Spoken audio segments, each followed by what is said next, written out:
Hello everyone. So last time our topic was about stress management. Okay. So all about stress management na kung unsa ba ang mga stress factors, unsa ang nagaka-cause og stress, paano ba makaapekto ang stress atoa in different aspects nato. Okay. So that is one of the um, work of a industrial social worker. No. Social workers who are working in industry setting.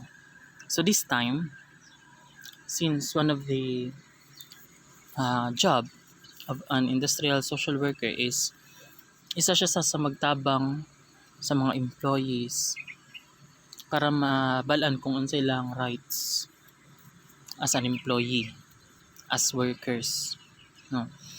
Paano para mabalaan nila kung unsang ilahang mga kumbaga benefits, no. But usually that is the tawagan responsibility of the HR. Okay. So but as a worker, as an employee, dapat mga empleyado nga wala kabalo kung unsa gyud totally ang ilahang rights and responsibilities. Okay, unsa ang role ni employer, unsa pod iyang role as an employee. So usually magkaroon og conflict between the two, the employer ug employee, because kay wala sila nagkasinabtanay. Okay? So isa si industrial social worker sa naga-address sa naga-hatag og pagtagad about anang problem. Okay. Employee rights and responsibilities. Mga katungod, sa Bisaya pa, mga katungod og responsibilidad, kung sa Tagalog pa, mga karapatan at mga responsibilidad ng isang empleyado. Rights. So, what is rights? That which belongs to a person by law, nature, or tradition. In short, this is our kumbaga karapatan. No, karapatan nato nga itrato ta as human, no, not a machine. So we have different rights. Even we are working for our boss, we are paid, we still have our rights. Nagyapon tay karapatan. Responsibilities. Obligations to perform certain tasks and duties. Of course, as an employee or as a worker, you have the obligations to do. You have job to do. That's the reason nga nung nag-apply ka para magtrabaho. And of course, ang imuhang work is tagaan og compensation through salary. That's it. Every worker or every part sa isa ka organization, sa isa ka company, so we have different responsibilities. Okay? Statutory rights. Rights based on specific laws and statute passed by federal, state, and local. For example, Kasambahay Act or Kasambahay Law. No. So sa una, ang mga kasambahay wala sila karapatan. Wala sila mga benefits. Wala sila mga benefits like PhilHealth and others. So, through an act or through by law, natagaan sila karapatan na securean sila sa ilahang mga employer o kumbaga benefits like social security system nila, PhilHealth, Pag-ibig, and others. But still nowadays, dili tanan ginasecurean sa ilahang amo og mga benefits. There are still a lot of employees nga walay ma-receive nga benefits sa ilahang mga employers, silang mga amo, even 13-month pay. So dili sila wala sila ginatagaan. So sadly. So when we say statutory rights stated by law nga naa sila'y ingani nga karapatan. Okay? So, equal employment opportunity. So, dito ginaingon nga, bawal mamili si employer kung babae or lalaki, PWD or dili. Okay? But still, it doesn't mean nga nag-state si law, stated by law nga na equal, dapat tagag equal opportunity, fit jud kasi sa katrabaho. Right? That's why natay ginatawag nga qualifications. No? Si agency mismo or si employer mismo nag-state og mga qualifications kung kinsa ang pwede mo apply or kinsa ang fit na magtrabaho para sa ilaha. Okay? So, but stated sa law, whether babae ka or lalaki, straight or dili, part pa ka sa LGBT or dili and others, dapat walay pilion nga i-hire si company as long as fit ka dito sa trabaho. Collective bargaining, and of course, workplace safety.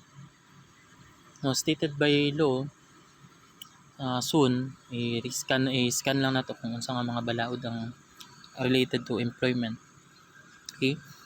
Na same with our first discussion, obligation ni employer nga i-secure ang iyahang employees when it comes to equipment, kung delikado ang iyang trabaho. Just like nowadays, atong mga health workers kay mga kumbaga they are at risk, very at risk. So they need equipments, protective equipments, to protect themselves away from kumbaga being infected by the virus. So that is the obligation of their employer.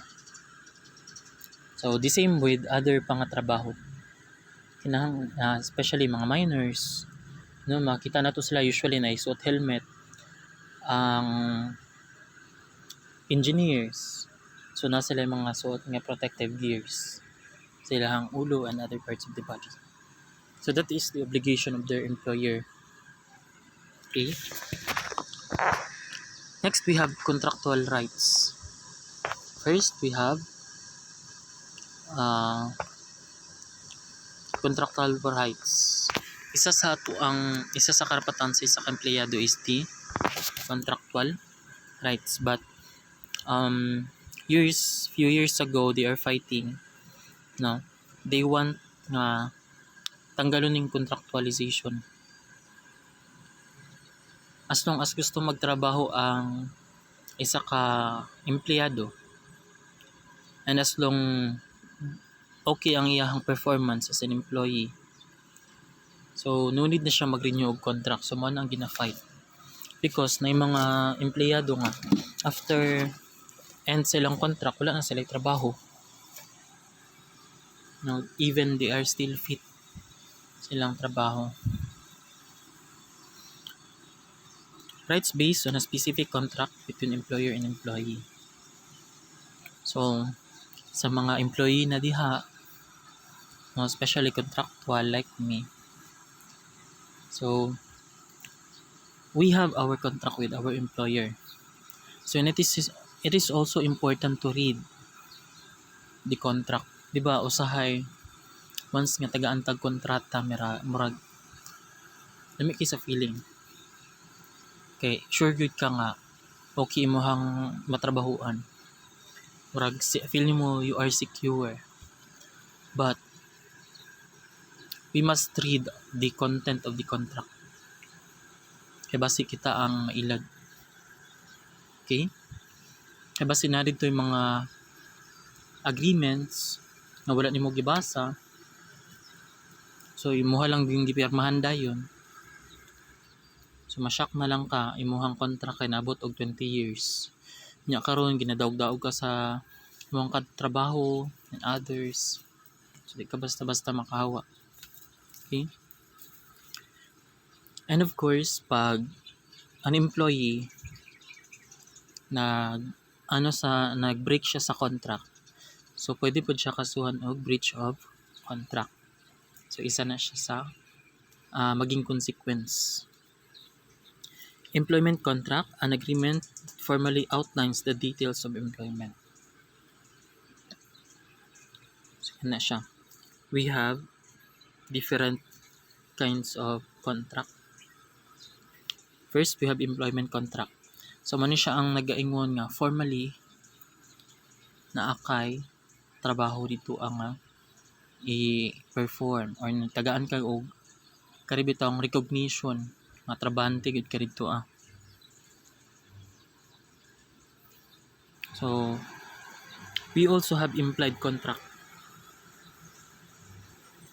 Notion that a contract exists between employer and employee based on implied promises of employer. So this is the other form of contract. So what is the difference between employment contract and implied contract? So si employment contract, man siya tong kontrata nga ato gyud gipirmahan. Ato gyud gipirmahan, nakasulat gyud dito unsang agreement nga dapat magsulod ka sa trabaho 8 PM hangtod 6 AM or magtrabaho ka 8 weeks. 8 hours a week. 8 hours a day.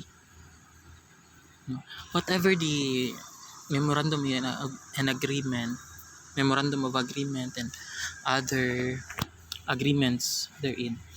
So, mo na siya ang employment contract.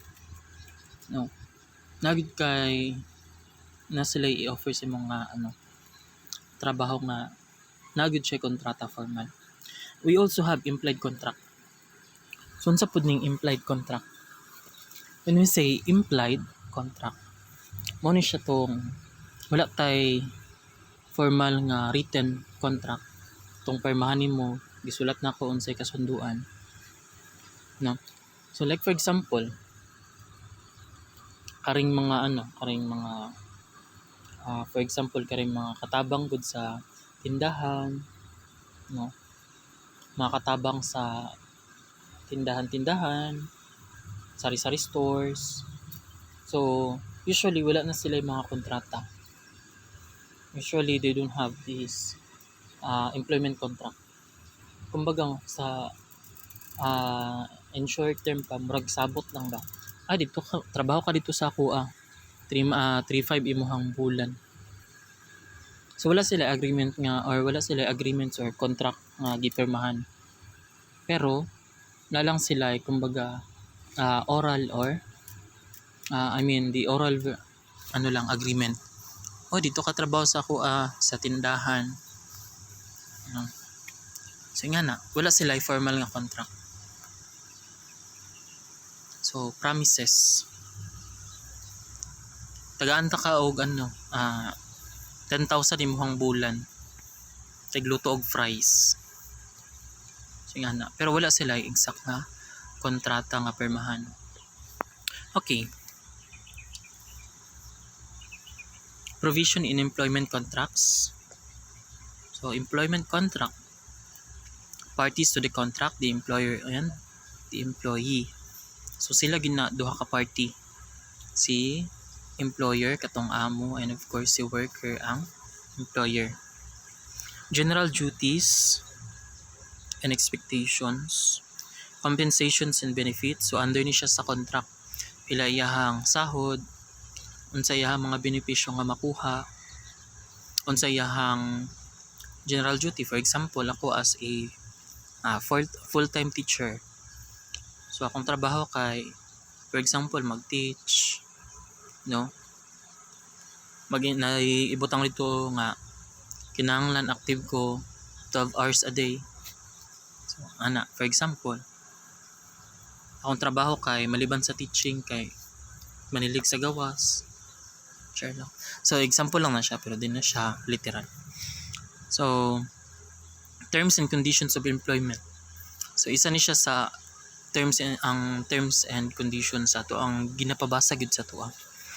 So ang pagpirma sa kontrata dili na siya katong okay, pirma dayon. we must read kung unsa ang content sa contract, no? Terms and conditions, especially terms and conditions. Kay wala ta kabalo atong actions, violation na dahil sa atong gipirmahan nga kontrata. So nga na, like, dili na to daluon ang pangalan sa atong company sa kaulaw, no? Bawal ma-inlove sa student na, and bawal ka ikaw ang mag-start og rebellion against the school. So in different companies na sila different terms and condition with their employees, no? So that's why it takes time para magpirma og kontrata, dili kay pirma agad-agad. So ginabasa gyud nato na siya. Termination, resignation factors. So unsa ang mga factors kung pwede ka mag-file og resignation, unsa ang mga factors nga pwede ka i-terminate sa imong employer. No, like for example, naka-violate ka nga, bawal dalon ang name sa school sa kahihiyan. Have you seen some Facebook post nga ang ibang teachers gimak nila ang president nitong pag-start sa pandemic, no? So some of them confirmed by their employer nga gi-terminate na nila ang ilahang worker. So dili terminate nga gipashoot to kill ha. So terminate, gitanggal lang sa trabaho. So that's it. Basta literal niya gi-terminate, gipashoot to kill. Okay. Non-compete and non-piracy agreement, non-solicitation of current employees, intellectual properties and trade secrets. So tanan na sila is that's inside the contract. Okay. Contractual rights. So dili ko kabuhat ani og PowerPoint because di na ko siya ma-convert and di na ko ma-copy ang images, so di na ko siya ma-convert. Okay. Contractual rights, non-compete agreements prohibit individuals or quit from competing with employer in the same line of business for a period of time. So here's the sequence. Non-piracy agreement, non-solicitation of current employees, intellectual property and trade secrets. Halimbawa, nagtrabaho ko sa Jollibee. Karon, naghawa ko sa akong trabaho kay karibitang nano ko'y idea paano lutuon ang chicken joy sa Jollibee. Karon, from the word non-piracy agreement, kinahanglan paghawa nako sa akong trabaho dili ko magtindog og business the same sa business nga ako ang gihawaan. Like for example, magtindog ko og restaurant nga nag-offer og fried chicken or chicken joy, no? Tapos akong gihawaan kay Jollibee. So it is expected nga kumbaga they have the kumbaga secrets, no? Hala, anong lami lagi ang fried chicken sa KFC, lami lang fried chicken sa Jollibee, no? Lami ang fried chicken sa Yanis. So there are employees nga kapuyon pod maging kapuyon pod maging employee. So they want to be the boss. So karon na sila idea paano timplahon ang garlic sauce sa Yanis chicken. Paano lutuan ng fried chicken sa Jollibee. So pag mag-resign sila or i-terminate sila, they must have the agreement nga bawal ka magtindog og business the same with kung unsa ang business sa imong gihawaan nga trabaho. Why? Because pwede man niya gayahon kung unsa pagtimpla ang garlic sauce sa Yanis, paano ginatimpla ang manok paano ginamarinate ang manok sa Jollibee. So di ba? So non-piracy agreement. So that is non-piracy agreement. Bawal ka maggamit sa kumbaga dili mo pwede gamiton imong nabalaan para magpatindog ka og imong restaurant or gamiton nimo sa ibang company. So nga na, especially pag na mga secret ingredients nga ginabutang na bay lumay nga ginabutang or sa para balik-balikan sa customer. So bawal na siya i-divulge or bawal nimo gayahon. The same with intellectual property and trade secrets. So paano ba na siya i-trade ang imuhang product? Paano nila gina-trade sa imong company? So ano dito nga especially ikaw ang contact sa traders. So magtindog kag imong company dito po ka mag-contact. So di ba murag malamangan mong gud nimo ang imong gihawaan nga company. So under na siya sa kumbaga murag conditions once na mag-resign or ma-terminate ka sa imong gitrabahoan. And non-solicitation of current employees. Maybe this is karabitaw mag-urge ka sa imong mga sa mga employees. Ay, ayaw mo dira. Kay pangit na sila gumalakad. Ay, ayaw dira. Ay, yan. Bagay mo ginasiraan ang company. Or diri mo trabaho sa ako. Kay yan. Ingano yung tamo pagtrato. So, there are a lot of people na nag-stop sa ilang trabaho and nag-start og ilang business the same with the business kung asa sila nagawa or company. So, karapatan po ito sa isa ka employer. Another, contractual rights, employment practice liability, insurance, or EPLI. Covers employers' cost for legal fees, settlements, and judgments associated with employment-related actions. For example, karibitang nakay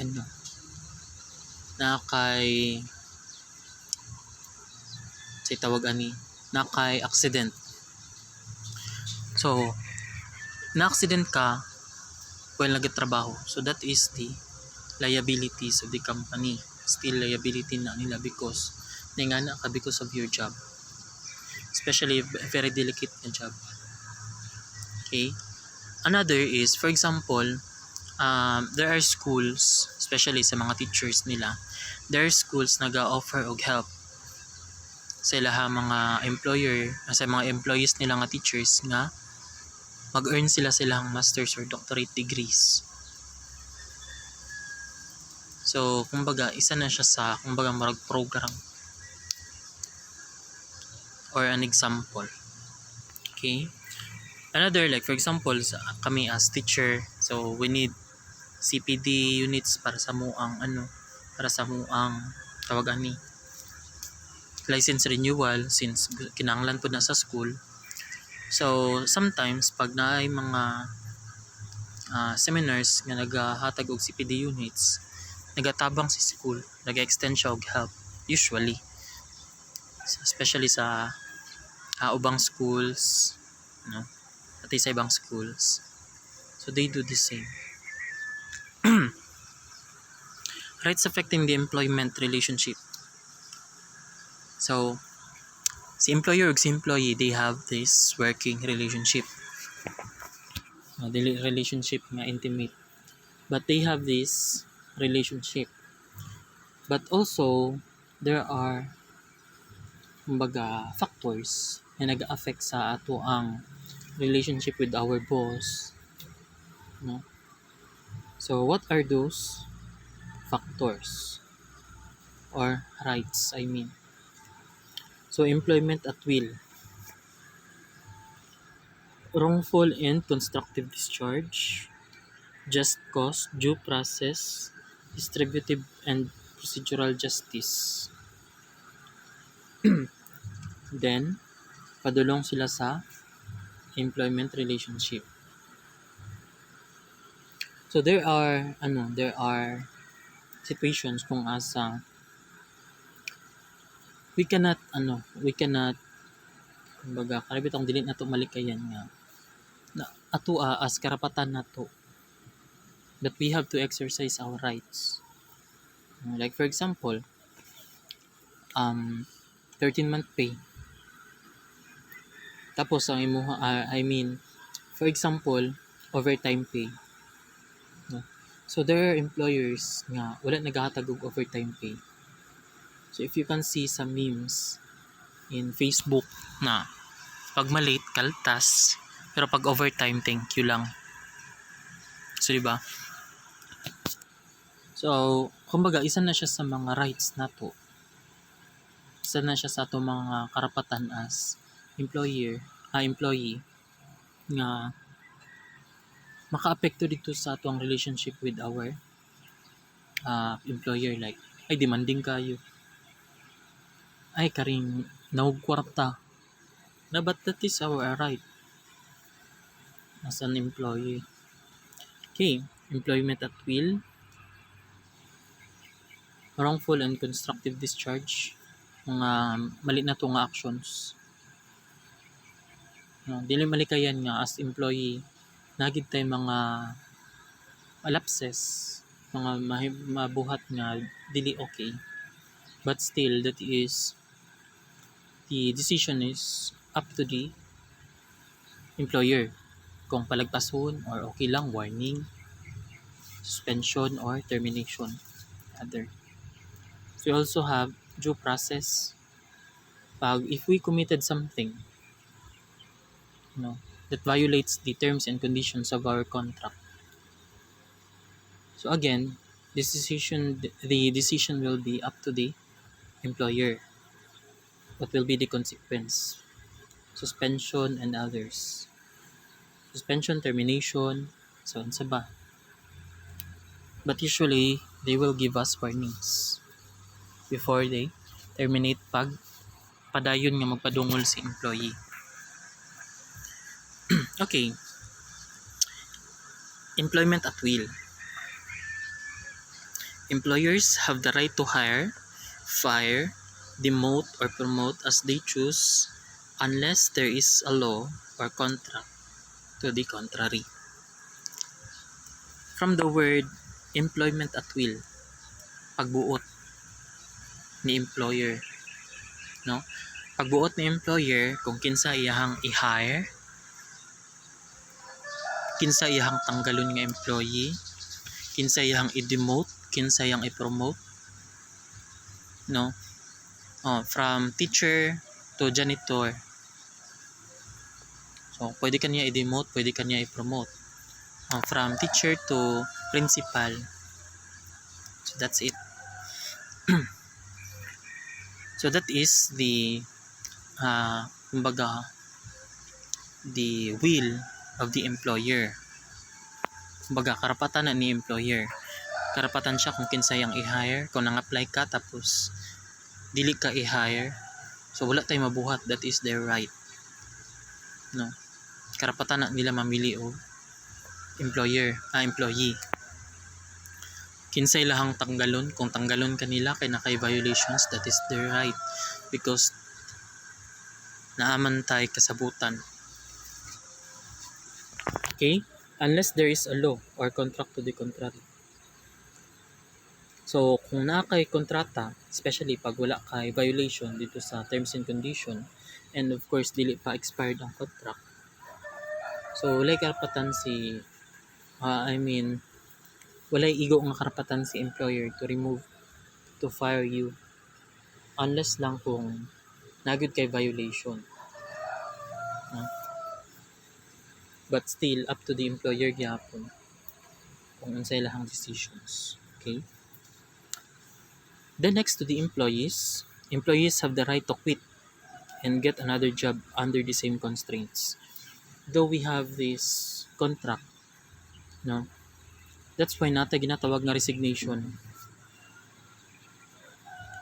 Usually magkaroon og breach of contract pag ang isa ka empleyado wala na nagasulod siyang trabaho without karibitang without informing his or her employer. No, kalit lang wala nagasulod sa trabaho. Kalit lang dili na mo trabaho. So, yan na.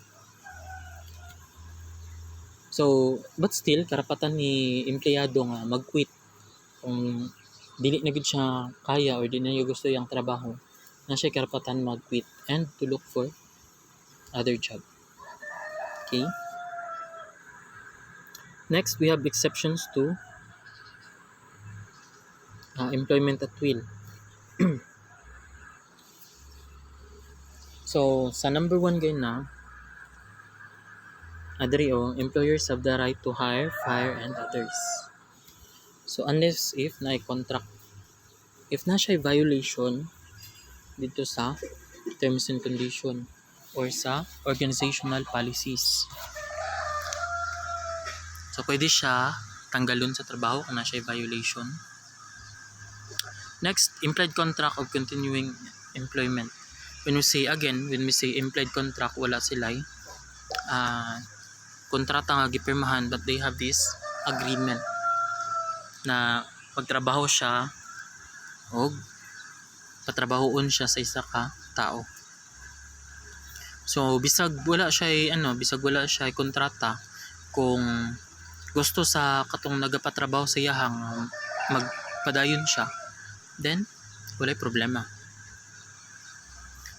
Covenant of good faith and fair dealing. Okay? Employment at will restrictions.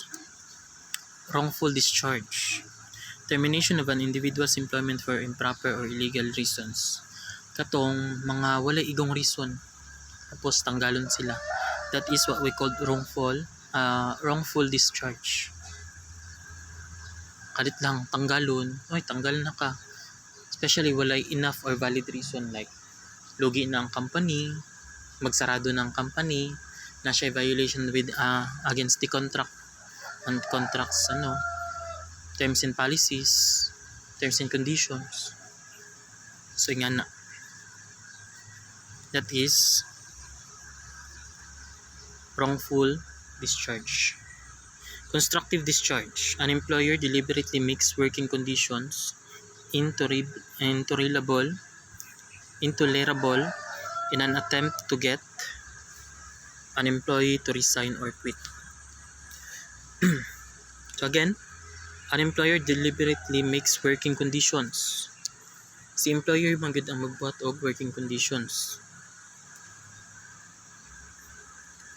But kumbaga si employer mismo ang nagahimo og pamaagi para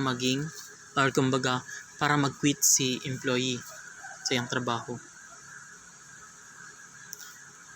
No, na mga employer nga ingana. Sadly, maybe I have known some institution kung grabe ang trabaho nga ginhatag sa social workers. Like si social workers para sa ingani. But usually ang naghihimo og attempts para mag-resign ng isa ka empleyado is kapwa niya empleyado. Maybe we can't see it because we're not employees, or maybe ang imuhang mga co-employees are good. No.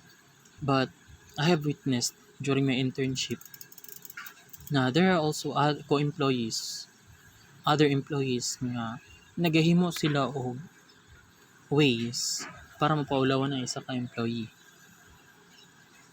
No. And of course, there are also employers nga dili sila mga employer nga dili sila conscious, they're unconscious na bugatan day ang isa ka empleyado sa ilahang trabaho nga gihatag sa ilaha. Like wala na siya sa kontrata. No, wala siya sa kontrata. So pasensya ang manok. So wala siya sa kontrata pero ginatagaan pa siya og ibang trabaho. Then para sa iyaha, that is just a challenge for the employee to strive for her job.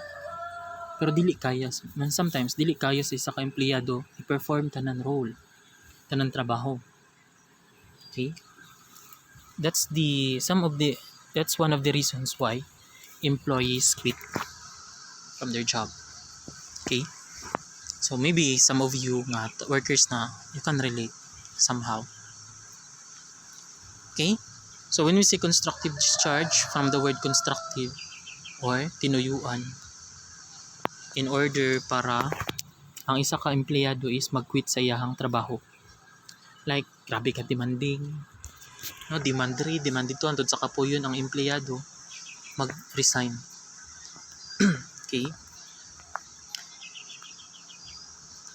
So, how do we prepare for or against wrongful discharge? Karang ano lang ka, terminate lang ka sa trabaho or tanggalan kag trabaho nga wala man kay any violations. Next, we have performance appraisal. Make sure performance appraisal give an appropriate, accurate picture of person's performance. That's why nata ginatawag nga kami sa MMG, every end of this semester, we have this evaluation. I-evaluate na mo, for example, ako as a faculty member, i-evaluate na ko ang program head, kamusta yung performance. I-evaluate na ko ang for example, the college dean, kung paano ba siya mag-approach sa mua. So all about sa iyahang job performance, we evaluate it. And of course, kami pod i-evaluate pod mi sa muang co-workers. So performance appraisal. So kamusta ba mo ang performance as an employee? So isa na siya sa ginalok. Anong tanggalon man ko, where's the performance appraisal? Show it to me and prove it that I am kumbaga qualified to be terminated. Qualified na, terminated pa. Next, we have written records. Maintain written records on behavior leading to dismissal. Karabitong perminti ka late. No, isa na siya. Common, pinaka-basic pero dako na siya og impact. Perminti ka late. Another is karing nag-violate ka sa some rules, some policy sa karing agency or sa institution na nasaba ka og client nga okay man tang approach sa imong client. So na siya. We need written records. No, dito nakalista tanan kung unsa ang imuha mga fouls, nabuhat, imuha mga offenses. Okay? Then written warning. Written warning, warn employee in writing before dismissal. If ever nga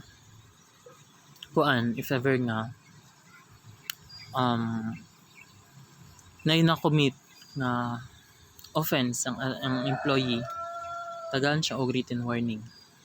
Ba usually karang na mga suspension, so tagaan siya og letter nga suspended siya for 5 days and others. Okay? So dili na siya basta-basta nga i-terminate siya agad-agad without written warning. Suspended ka for 5 days. If ever nga dili ma-okay ang imong performance, we will be forced to terminate you. Yan na another kemi kung sa express imong employer. Group involvement, involve more than one person in the termination decision. For example, mga employees nimo, katrabaho nimo, ay maot na siya batasan, maot pagbatasan. So dili siya approachable. Ay siya karing ingani. So diba? Pero once na you are a good employee, ay ayaw lang ma'am kay maguna siya, dali na siya masugo, approachable ka na siya. So maybe nagkataon lang dito nga na siya problema. Diba? Pero kung mga grabe pug ka kamangta sa imong employee. So tangtang gid ka. So that's it. Group involvement before ka i-terminate, si is naga-consult sa imuhang co-employee kung kamusta ka as ilahang katrabaho. Okay? Next, grounds for dismissal. Put grounds for dismissal in writing. So dili ni siya katong tanggal na ka. So dili siya nga na. Kinahanglan nagyapon siya written mga writings, no, nga gina-terminate na ka as gina-dismiss na ka as employee sa ilahang company or sa ilahang agency. So that's it. Number 1, performance appraisal, katong imuhang kumbaga result ba sa ilang evaluation sa imuha, no, performance appraisal. Next, we have written records, katong list sa imong mga naging offenses, sa imong mga na-commit na offenses against the company or against the policies. Written warning, katong tagaan ka og warning na naba kay suspensions. Okay. Group involvement, pag before ka i-terminate or before ka i-dismiss as an employee, gina-consult sa ang imuhang mga co-workers kung kamusta imuhang performance or imuhang pakitungo sa ilaha. Okay? Kay basi di ay mayo ka nga empleyado tapos nasiraan lang ka, especially pag may mga kumbaga mga boss mismo nga dili sila motuo kung kumbaga wala enough na proof, dili sila motuo nga kumbaga wala sila ga-judge agad-agad. They need proofs before sila mag-decide nga i-terminate ang isa ka employee. So their employers nga motuo sa, for example, unsay ingon na HR. So without consulting the co-workers kung asa dito naga-interact ang maong empleyado, kung kamusta yahang pakitungo sa iba. So but there are also employers, mga boss, mga CEOs and other directors nga may mga higher positions nga tinuho, kumbaga trusted na nila ang ilang HR or kinsa man ang magkonsay mo imong supervisor ba, trusted na nila. Therefore isang salita lang nana sila power nga i-terminate ka agad-agad, no? Okay, and grounds for dismissal written gihapon.